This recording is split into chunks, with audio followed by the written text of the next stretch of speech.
This thing here is the DJI Mavic 3 Pro, a $3,500 top-of-the-line normal style of drone.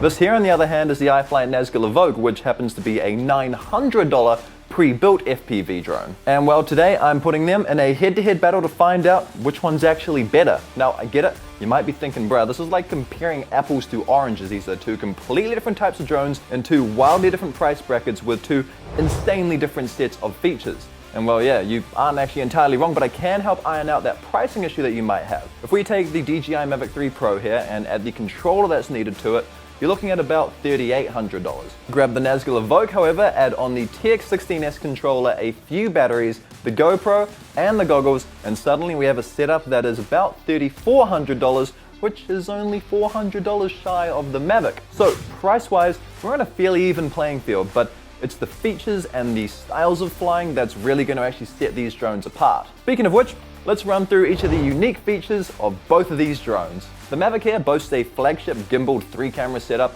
one being wide, the second being a 3x zoom, and the third being a 7x zoom. These cameras all shoot 4K video and can all take raw photos too, a luxury that doesn't actually exist on FPV drones. Amongst all of that, however, these are the cameras that you actually control the drone with, meaning that the video feed comes from whatever camera is in use and is sent straight to the controller that's in your hands. Switching over to the Nazgul, however, the entire camera situation gets a tad more confusing. On its own, it's got this, a digital air unit. Now, while it is possible to record the video coming out of this camera, its main purpose is for flying with, not sharing. And that all comes down to the fact that it simply looks like it was shot on an Android phone. So what's the point in this comparison at all then, right? Well, you see, its potato grade quality is actually there for a reason. It allows a fast, low latency connection between the operator and the drone. So with all that in mind, I add an extra camera to it and fly my Nazgul Evoke with this, the GoPro Hero 10. This is the camera that shoots all of the video that gets seen by you and also the rest of the world, and it's going to be the video camera that we're actually using to compare with today. So that really brings us straight into just how different the operation and results are from each of these drones now. To fly a normal drone like the Mavic, you simply move the sticks wherever you want the drone to go, and then you let go whenever you reach wherever it is that you want to start your shot. It's all controlled off of one remote, which either has a screen built into it, or one where you have to put your phone into it. Honestly, the operation of one of these things is so simple that I could very easily hand it off to my girlfriend. Who the f*** wrote this script? What I mean is someone who doesn't know how to fly drones and would have them... What are you saying? What I mean here is you can hand one of these off to someone who doesn't know how to fly drones and have them fly it with ease. To help keep any nervousness with someone flying for the first time on the low, a higher end drone like the Mavic 3 Pro comes with omnidirectional sensors that make it pretty damn impossible to crash, unless you're trying to. This is of course thanks to not just the hardware like sensors, but also the software that's built into it as well. DJI specifically have got super clean software with a whole bunch of features for basically autonomous flying and capture. Amongst a bunch of other things, you can actively track subjects like us inside this car right now. Simply select the car on the screen and then hit go. It's pretty foolproof and it still allows full control over the drone if you just want to operate with an assistive camera op basically. In order to allow you to be able to use each of these dope features while out flying, DJI drones have insanely long flight times, with the Mavic 3 Pro here being able to fly for 35 to 40 minutes on just one battery. Swap on over to an FPV drone, however, and it's a whole different story. You're going to need a remote controller, a pair of video goggles, and a whole lot of confidence behind you. The point of FPV, which stands for first person view, is that it puts you, the operator, right into the pilot seat of the flight. It gives you a super immersive experience through the fact that the only thing you can see is exactly what the drone is seeing. Alongside that visual immersion, you also have absolutely zero limits in regards to your control as well. What I mean here is that you can move your fingertips in whatever way, shape or form, and the drone is going to do exactly what you ask it to do.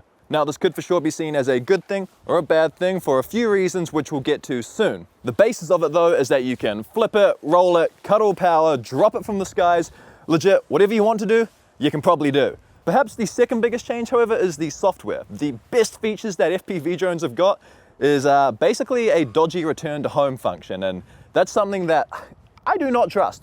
Pretty much whatsoever. Alongside that, there's also no autonomous flying, but that has been changed a little bit by DJI's release of FPV drones, not to be confused with their normal flying drones, but sticking to the traditional ones like the iFlight Nazgul Evoke, if you let go of the sticks, it's not going to stop and hover nicely, put it that way. Now, the same can also be said about any form of obstacle avoidance, tracking, photography, you name it.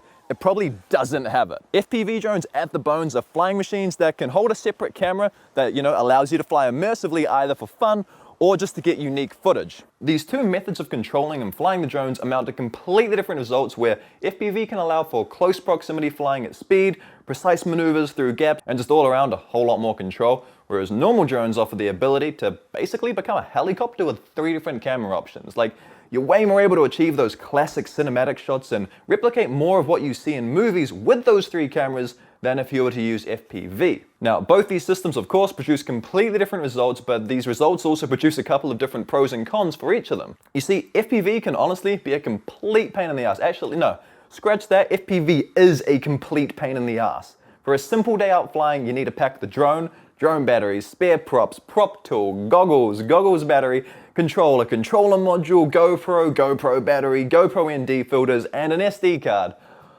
Holy moly. Yeah, that's why. Moving over to the light side, however, for most normal DJI drones as such, you're looking at the drone batteries, remote, and ND filters. 4 things instead of 12.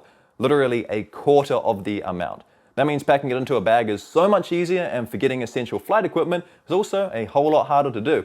Not impossible though, I will give you that. But look, I get it, all these comparisons really mean nothing if the footage outcome is lackluster, so it's about that time we put the 2 drones up against each other in 2 completely different scenarios for a head-to-head battle. So, without further ado, welcome to a motocross track. Yeah, I know, right? I didn't think I'd be saying that today, but as of yesterday I got sent a message that asked if I wanted to come and chase the world's best motocross rider ever. So, yes, I said yes.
Honest here, I really loved using both of these drones, and I did love the outcome of both of them. However, in the editing stage, I did happen to find that I was frothing over and enjoying playing around with the FPV footage a bit more.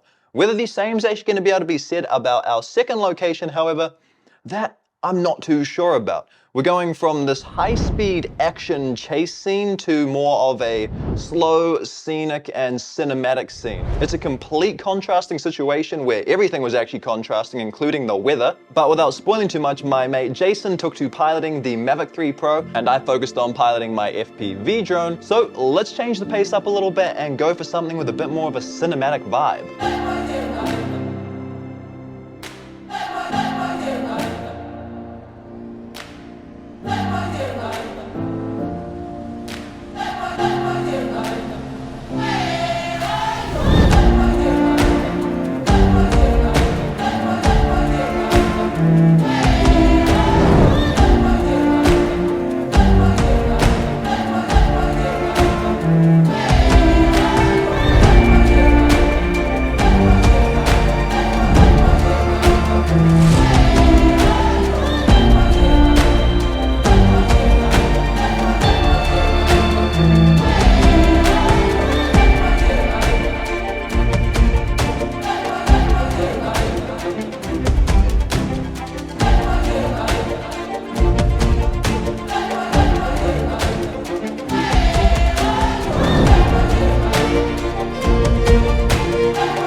I really did expect to be finishing this video up with a clear-cut winner between FPV drone and normal drone and being able to pick one with my own opinion and being like, yes, I like FPV drones better. But instead, I'm sitting here with this new understanding that realistically, both drones have got their own place and they actually outperform each other in certain scenarios. For example, FPV drones are by far my absolute favorite when you're talking anything that's action-based or fast and speedy, because you can just get so close to things with this close proximity and it creates epic looking footage. On the other hand, however, the Mavic 3 Pro or normal drones are by far my favorite for cinematic looking footage. Like, it does genuinely look like you're shooting from a helicopter, and that's just something that we've never been able to achieve before, especially with the Mavic 3 Pro and its 3 different cameras. Speaking of which, I do want to say a massive thank you to Kiwi Quads for actually sending through the Mavic 3 Pro for me to use in this video. None of this would have been possible without them sending that through. So if you want to support them, I've left their link down in the description box below. They're actually who I personally use to buy all my FPV gear, whether that's remote controllers, drone spare parts, and now even DJI's specific lineup of professional industry standard drones. So yeah, I've left their link down in the description box below, along with a whole bunch of global links too, should you want to purchase any of the gear used in today's video.